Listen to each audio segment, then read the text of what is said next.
ভারত পাকিস্তান পাল্টাপাল্টি আক্রমণে মূলত অ্যান্টি এয়ারক্রাফট গানের ভূমিকা ছিল সবচেয়ে বেশি। লাহোরের ভিডিও আপনারা সবাই দেখেছেন, যেখানে সকালবেলা পাকিস্তানের GDF 005 ড্রোন ইন্টারসেপ্ট করেছিল এবং প্রায় 30টির মতো ভূপাতিত করেছে। এখানে বলে রাখা ভালো, বাংলাদেশ কিন্তু পাকিস্তানের চাইতেও আপগ্রেড GDF 009 এবং চীনের তৈরি CS-AA-3 एंटी एयरक्राफ्ट गन व्यवहार। Modern technology based anti craft gun Bangladesh ने चाइना और तुर्की से ले लिए हैं। इसका मतलब यह है जो पाकिस्तान के पास एंटी क्राफ्ट गन है, जिसे पाकिस्तान ने इंडियन ड्रोन को गिराया तकरीबन 70 के करीब, अब बांग्लादेश के पास modern technology based anti craft gun जो गाइडेड रेडार गाइडेड से लेस होगी, वो अब बांग्लादेश के पास आ रही है। यानी बांग्लादेश से अगर हिंदुस्तान ने दोस्तों मार खानी है तो फिर आए हमला करके दिखाए, फिर बांग्लादेश देखना किस तरह से बुरा हाल करेगा।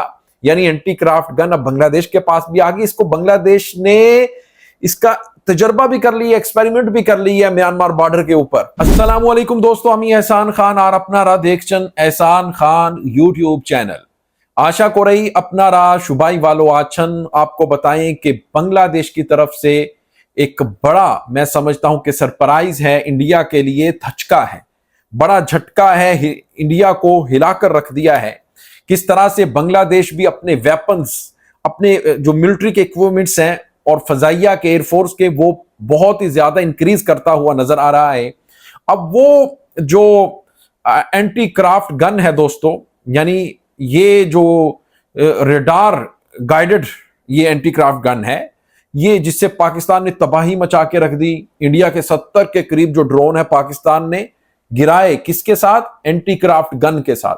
अब बांग्लादेश के पास भी वही एंटी क्राफ्ट गन, बल्कि उससे भी ज्यादा जो मॉडर्न टेक्नोलॉजी है, वो चाइना और तुर्की से ले रहा है। यानी बांग्लादेश के पास इसकी डिलीवरी आ चुकी है। इसका मतलब यह है कि बांग्लादेश भी एंटी क्राफ्ट गन के साथ अब एयरक्राफ्ट भी गिरा सकता है, ड्रोन भी गिरा सकता है। फिर वो रेडार से डिडक्ट करेगा, यानी उसको जहां से वो निशाना, वो डायरेक्शन लेगा, बिल्कुल निशाने पे जाके लगेगा, यानी वो शॉट डाउन कर सकता है, मार सकता है। और मैं समझता हूं कि ये इंडियन अगर कोई एग्रेशन दिखाने की कोशिश करते हैं, बांग्लादेश के ऊपर ड्रोन फेंकने की कोशिश करते हैं, तो फिर ये जो रेडार, मैं समझता हूं कि रडार से जो डिडक्ट की जाने वाली ये एंटी क्राफ्ट जो गन है, वो अब बांग्लादेश के पास दोस्तों आ गई है। और ये 30 के करीब बताया ये जा रहा है, ये ली गई हैं चाइना से भी और तुर्की से भी। और इसको बताया ये जा रहा है कि इसका जो एक्सपेरिमेंट है, जो वो भी कर लिया गया है म्यांमार वाले बॉर्डर के ऊपर। और बांग्लादेश जब चाहे इसको इंडिया वाले बॉर्डर के ऊपर भी तैनात डिप्लॉय कर सकता है। यानी इंडिया कोई भी इस तरह से अग्रेशन दिखाने से पहले 100 बार सोचे। जिस तरह से पाकिस्तान ने बुरा हाल कर दिया था, उससे ज्यादा बुरा हाल बांग्लादेश कर सकता है। दोस्तों इसी के ऊपर एक वीडियो क्लिप है, वो देखेंगे, फिर हम इसके ऊपर बात करेंगे। जुड़े रहिएगा आखिर तक, इस वीडियो को जरूर देखिएगा। 3, 2, 1 एंड क्यू। ভারত পাকিস্তান পাল্টাপাল্টি আক্রমণে মূলত অ্যান্টি এয়ারক্রাফট গানের ভূমিকা ছিল সবচেয়ে বেশি। লাহোরের ভিডিও আপনারা সবাই দেখেছেন, যেখানে সকালবেলা পাকিস্তানের GDF 005 ড্রোন ইন্টারসেপ্ট করেছিল এবং প্রায় 30টির মতো ভূপাতিত করেছে। এখানে বলে রাখা ভালো, বাংলাদেশ কিন্তু পাকিস্তানের চাইতেও আপগ্রেড GDF 009 এবং চীনের তৈরি CS-AA-3 এন্টি এয়ারক্রাফট গান ব্যবহার করে। বর্তমানে আত্মঘাতী ড্রোন বা লয়টারিং মিউনিশন থেকে সুরক্ষায় এসব এন্টি এয়ারক্রাফট গান গুরুত্বপূর্ণ ভূমিকায় অবতীর্ণ হয়েছে। গণহারে সস্তা ড্রোন নিক্ষেপ করে শত্রু যখন আকাশ প্রতিরক্ষা ব্যবস্থাকে হতবিহ্বল করার চেষ্টা করে, তখন ক্ষয়ক্ষতি কমাতে পয়েন্ট ডিফেন্সের থাকা দায়িত্বে এই রাডার গাইডেড এয়ারক্রাফট গান গুরুত্বপূর্ণ ভূমিকা পালন করেছে।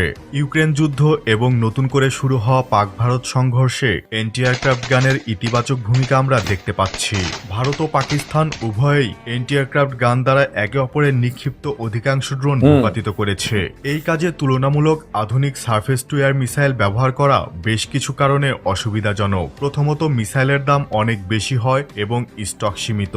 সস্তা আত্মঘাতী ড্রোন, লয়টারিং মিউনিশন মিসাইল দিয়ে ভূপাতিত করে কুলিয়ে ওঠা সম্ভব নয়। প্রতিপক্ষ একবারে 30 থেকে 40 এমনকি শতাধিক ড্রোন মারতে পারে। সেখানে আপনি কয়টা মিসাইল মারবেন?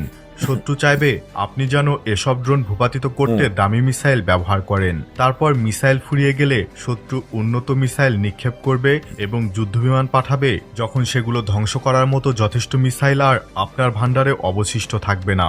দ্বিতীয়ত, বর্তমানে প্রচলিত দূরপাল্লার সারফেস টু এয়ার মিসাইল সিস্টেমগুলো এ ধরনের ড্রোন মোকাবেলায় সত্যি বলতে পারদর্শী নয়। অত্যন্ত নিচু দিয়ে ওরা এসব ক্ষুদ্রাকার drone surface to air missile defence system দ্বারা এঙ্গেজ করা বেশ ঝামেলার। প্রায় সময় এইসব ড্রোন স্যাম সিস্টেমে উড়ন্ত পাখির ন্যায় র্যাডার নয়েজ হিসাবে ধরা দেয়। চাক্ষুষ নিশ্চয়তা ছাড়া র্যাডারের ওপর নির্ভর করা যায় না সেক্ষেত্রে। তৃতীয়ত, ইচ্ছাকৃতভাবে আত্মঘাতী ড্রোন লেলিয়ে দেওয়া হয় যেন আপনি স্যাম দ্বারা ড্রোনটি ভূপাতিত করতে উদ্যত হন এবং আপনার স্যামের অবস্থান প্রকাশ হয়ে যায়। শত্রু যদি ভালো মানের কাউন্টার ব্যাটারি র্যাডার AWS-CS থাকে, তাহলে ঠিক কোথা থেকে মিসাইল নিক্ষেপ করে ড্রোন ধ্বংস করেছেন সেটার পুঙ্খানুপুঙ্খ অবস্থান জেনে ফেলে। এরপর আপনার স্যামকে বিশেষভাবে টার্গেট করে হামলা চালিয়ে অকার্যকর করে দিতে পারে। পেশাদারদের ভাষায় যেটি suppression of enemy air defence SEAD অথবা destruction of enemy air defence DEAD কৌশলের অন্তর্ভুক্ত। তো বুঝতেই পারছেন, উত্তরোত্তর বৃদ্ধি পেতে থাকা ড্রোনের হুমকি মোকাবেলায় র্যাডার গাইডেড আধুনিক এন্টি এয়ারক্রাফট গান একটি বুদ্ধিমান সমাধান হতে পারে। বাংলাদেশের সমরাস্ত্র ভান্ডারে GDF 009 এবং CS-AA-3 যুক্ত হওয়ার সময় অনেকেই তুচ্ছ তাচ্ছিল্য করেছিল। অনেকেই এমন বলেছিল এসব জিনিস এই যুগে কোনো কাজে আসবে না ইত্যাদি ইত্যাদি। অথচ বাস্তবতা বলছে লেয়ার্ড এয়ার ডিফেন্স গড়ে তুলতে সামনের দিনগুলোতে অবিচ্ছেদ্য অংশ হয়ে থাকবে এই radar guided anti aircraft gun. देखें दोस्तों, आपने ये वीडियो देखी है जो radar guided anti craft gun है, अब बांग्लादेश के पास ये आ चुकी है। किस तरह से ये दुश्मन के ऊपर खौफ तारी करेगी, यानी जो दुश्मन है आपका वो कहेगा कि भाई अगर हमने इस तरह कोई ड्रोन भेजने की कोशिश की तो इनके पास एंटी क्राफ्ट गन है जो रेडार के साथ, यानी रेडार गाइडेड, और इसको डिडक्ट करना, इसको निशाना बांधना, कोई इसकी दिशा में जाना कोई मुश्किल नहीं होगा। तो मेरे ख्याल में बांग्लादेश की दोस्तों ये बड़ी कामयाबी है। और जिस तरह से पाकिस्तान ने, वो पिक्चर बड़ी वायरल है कि पाकिस्तान ने किस तरह एंटी क्राफ्ट गन के साथ 1 2 नहीं 3 2 4 नहीं बल्कि 70-80 के करीब जो उनके ड्रोन थे वो शॉट डाउन किए। पाकिस्तान उनको मार गिराया इसी एंटी क्राफ्ट गन। लेकिन जो बांग्लादेश के पास आ रही है ये मॉडर्न है, ये जदीद है, ये अपग्रेड भाषण है इसका। मैं समझता हूं कि ये अगर बांग्लादेश के पास आ जाती है तो आ गई है, बल्कि इसकी जो डिलीवरी है वो आ चुकी है चाइना से और तुर्की से। तो बड़ा झटका है दुश्मन के लिए, यानी हिंदुस्तान के लिए। दोस्तों, आपका क्या कहना है इस वीडियो के बारे में बताइएगा कमेंट सेक्शन में। मिलेंगे आपसे नेक्स्ट वीडियो में, तब तक के लिए अल्लाह हाफिज।